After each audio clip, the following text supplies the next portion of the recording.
I'll tell you, have you played the other two movements? You haven't?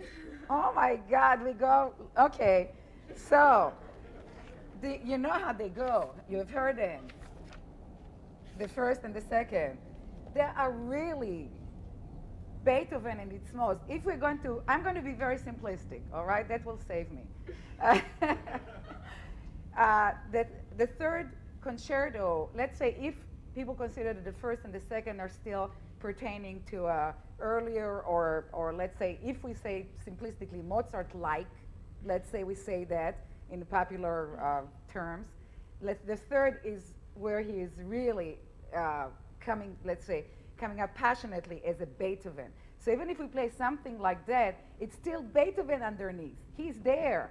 To me, it sounded like a little Scarlatti or Clementi or Mozart. Come on. And even if we are women, we can play big, okay?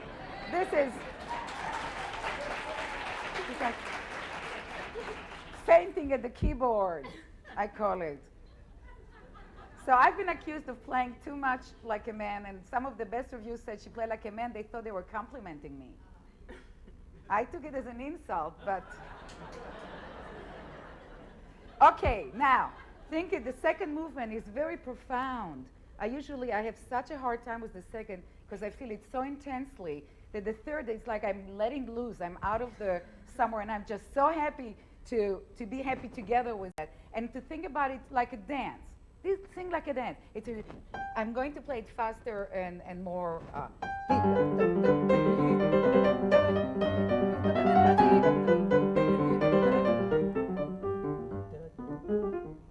Really, I didn't play it well.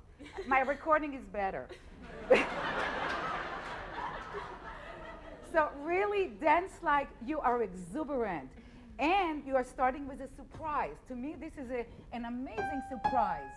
How did he starts in the dominant, and he gives us this amazing note. I like to really go to that note, but with da ya da pa pa pa, and like Gil said, those surprises, they're really like, you are surprising us. It's a shock. All of those Beethoven, he really meant it. It's not a little bit. It really is, okay? Now, left hand has to help. But when I practice that in order to be...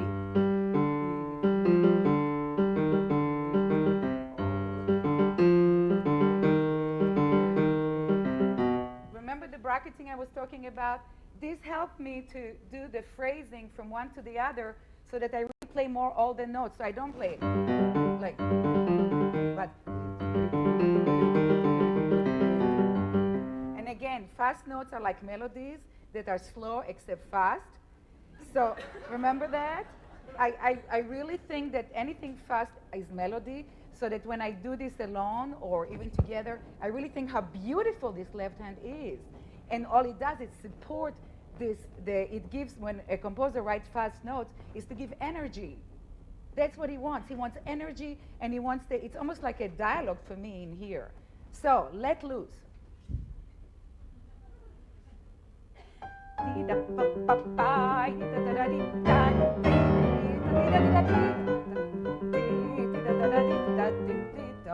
Okay.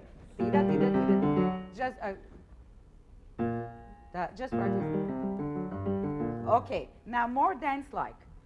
And what we were saying about every bar not to have a first accent on, what I like to think of always is from the upbeat.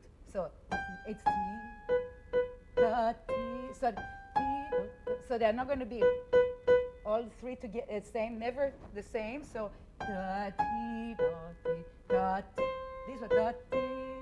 one it goes to the D. You were playing like that, like each one. It really goes there, but it goes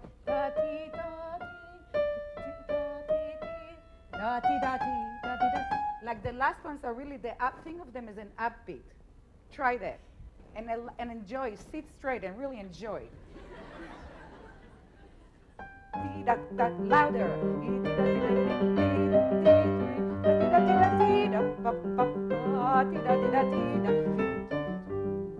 We have to finish the phrase. We're not going to.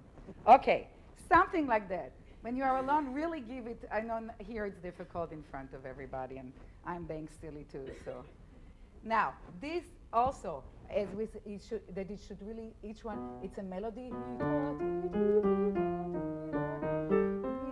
This is just what I'm does bracketing. It's not.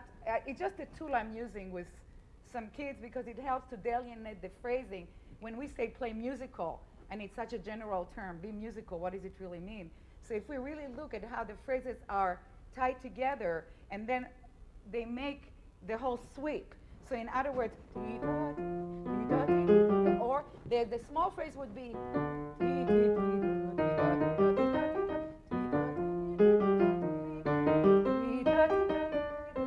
I'm just showing it. I don't practice like that. What I'm saying is that I'm good.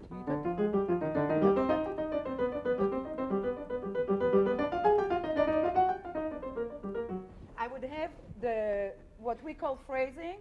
Maybe that makes it a little clearer. So just try to play it as, actually before you did it, very musical. So start now to play it, it goes up and down and it does all those phrasing.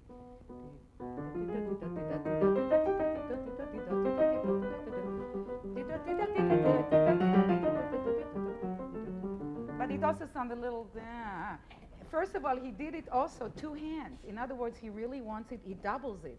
He wants us really to hear that even though we're accompanying. But you know, orchestra is very big there, so if you're that soft, nobody will hear it. So the same joy and the same, just a little bigger. Left hand more. And have fun with it.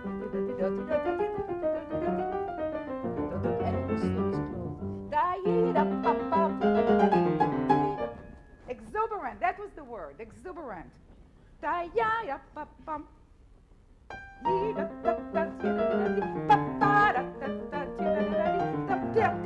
Now those are jokes. They're not some nice little, he really means to do like almost, you know how he does dissonances almost. And you start, I think you're starting softer too early. It's like you're saying something. How many times you're saying it, say it differently every time. If you start so slow, you are very far and we lose the whole intensity. He's really going towards this G. So, you can you do from here?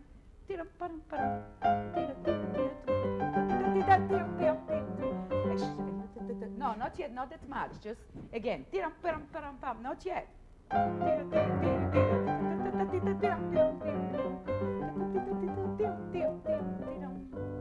So there is no complete breakdown. You know, it's still, the tension is still there. I would like to go now to another section because we're just going to do this one here. How about this one is so hard, right? Let's do that. Where is our beautiful melody? Okay. Go ahead.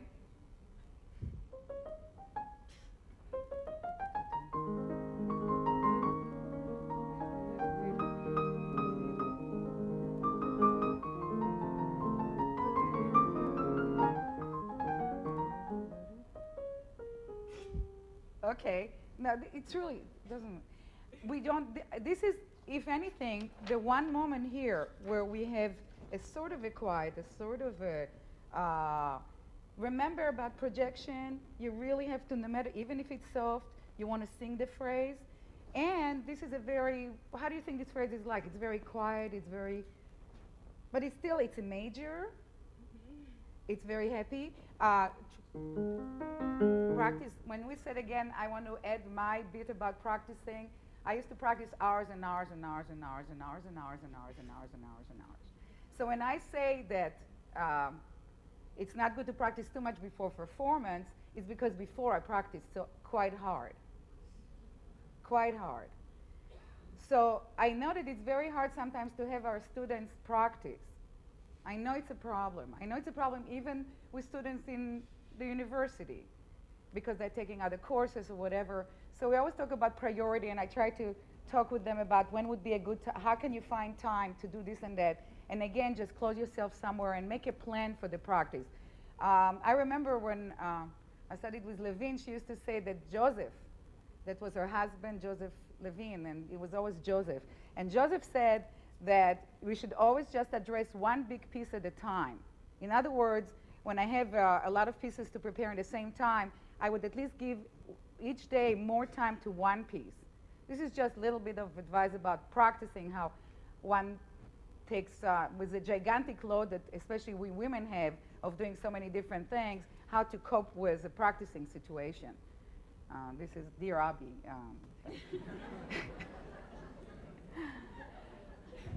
But definitely I find that we do need to be a little more demanding, like Luis said. We really need to be more demanding. I think that we are saying, coming from a European background, I was bitten by, just like Ruth Lesinska, I was bitten by my father. I didn't write a book about it, but I was bitten. And it used to be that we were punished quite severely for not practicing and not working. If anything, we survived that kind of a childhood. But I think in this country, maybe we are too nice. Maybe we are being too complimentary. Maybe we are being too easy. So having children, I know that when my daughter was a teenager and it was hell, it's a condition that we permit here. In Europe, there is no teenagerhood.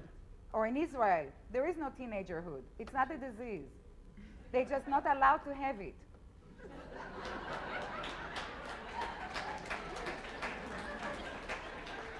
It's really true. It's really true. Also, the country, their conditions are, of course, everything is much more important because life and death is so near.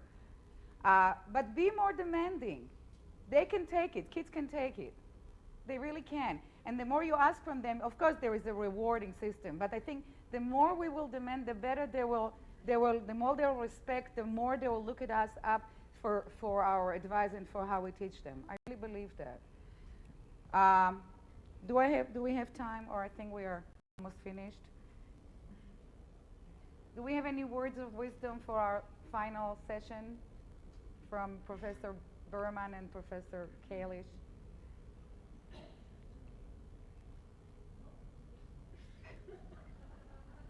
I think people are very thrilled here to have people like somebody like you and like you.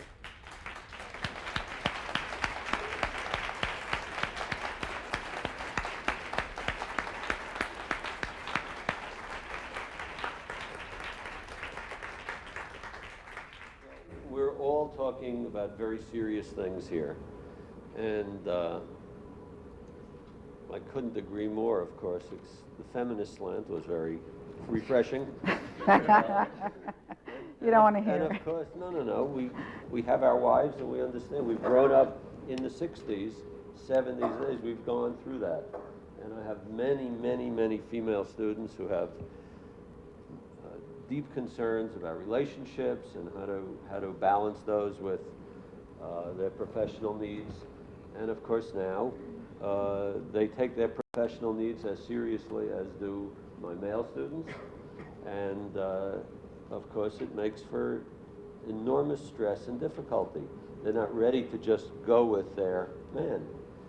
And of course they shouldn't be. In terms of demands on students, absolutely. You know, the more you demand, the more not only do they respect you, which is not so important, but they respect what they're trying to do. That it's not an easy thing. It's not just fun and games. That's a very serious thing. And the more you demand, you know that about anything that you do, the more you respect the activity and take it seriously and do it better. So I don't know, there's a balance. I always thought, I'm American. Of the three of them, I grew up here alone. And I always what I valued about America was that it gave a little opportunity for flexibility. If, let's say, and this happened to me, age 17, 18, I quit the piano. I was so discouraged or concerned about the future or feeling pressure from parental pressure that I quit. I stopped. And then I wasn't then thrown out of the system, so to speak. There's a kind of flexibility. On the other hand, I wasn't at age 12, 16, 17, 18 at the stage where I would have been if I had had severe standards applied to me and discipline, and if you don't make it by the age of 12, okay, you're out. And that seems cruel to me, growing up as an American. It seems that there's something more liberating, refreshing about letting people grow in different ways. On the other hand, I have 3 children myself, and growing up as an American parent, and with all of the various possibilities for children, you do not instill perhaps the kind of discipline in those children that allows them at age 16 to say, oh, I'm ready to go on, I'm mature, I know what I want now, I have the tools. So I always said to my son, my first son, I guess I don't care a lot if you want to drop this, but I think you have some gift. And what I'll really feel badly about is if you come back when you're 16, 17, and 18 and say, why didn't you make me do that? Why didn't you force me to do that? Which they did. I said, I don't want to say that. I don't want you to say that to me. And so I want to be very clear about what we're doing here. And he didn't. He didn't do it, and he didn't say it to me, and I don't think he feels it. But there can be talented kids who should be doing these things who fall by the wayside because they haven't had the discipline. It's a very difficult problem, but you as teachers, what you do is terribly important. You have to insist on that. If you don't feel the importance of what you're doing with the students, the parents won't, the students won't, you don't have a chance. So it's a hard balancing act.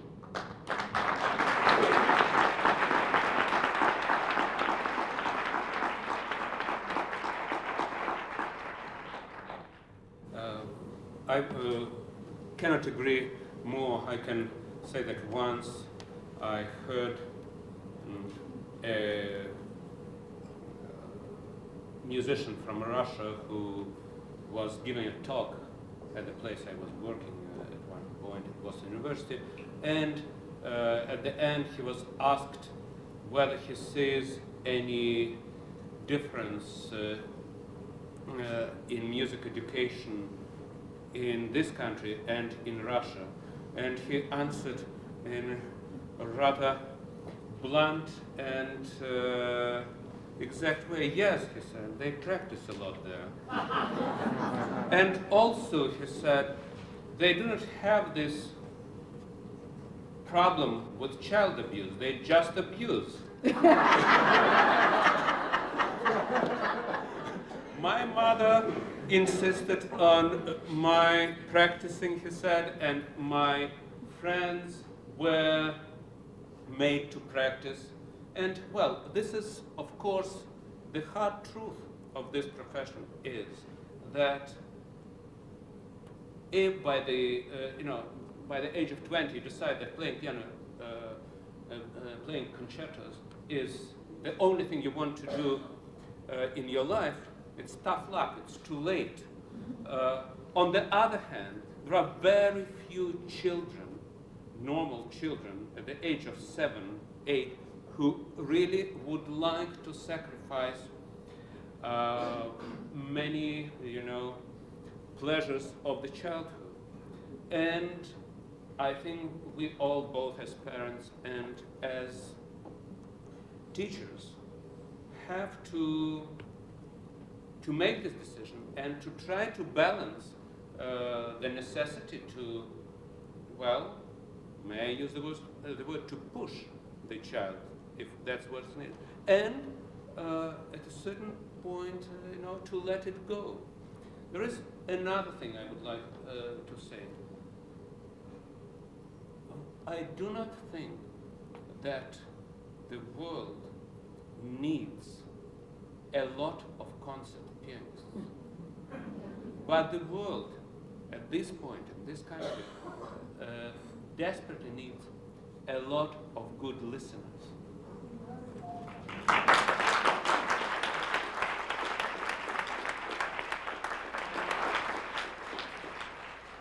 I just want, we all want to do a good professional job, and I mean, I myself spent a lot of time today discussing the technique. And I firmly believe that if one plays professionally, one needs to have the technical issues resolved. On another hand, I can tell you a story of a colleague of mine, a violin professor, who started as a young assistant to one of the great violin teachers in Moscow, Professor Yampolsky. Most of the great violinists went through his hands, as it were. And first, this friend of mine was assisting, and then finally he got the student of his own. So he basically did what most of violin teachers do, namely made him play open strings, you know. For months and months he didn't do anything else, was as thorough as he could, and then brought the student to show to Professor Yampolsky. And he listened and he said, "Felix, now remember well what I'm going to tell you. Even with the wrong hand position, one can play violin badly." So basically, the idea is, perhaps, you know, I think each of us needs to balance if the child is not going to be the professional pianist. Yes, of course, the child should have technical, good technical habits. But maybe for this particular child, more important is what Gil was saying. Read a lot, listen to the music. I think it's a scandalous situation that in many places there are many children studying instruments, and you very seldom see them attending concerts. I think this is terrible, and I think that this is the first and foremost duty of every teacher, not to make every of one's students a great concert artist. It is impossible. It says also not needed. But to make sure that they all love music, and no matter what they do with their life, this love remains with them.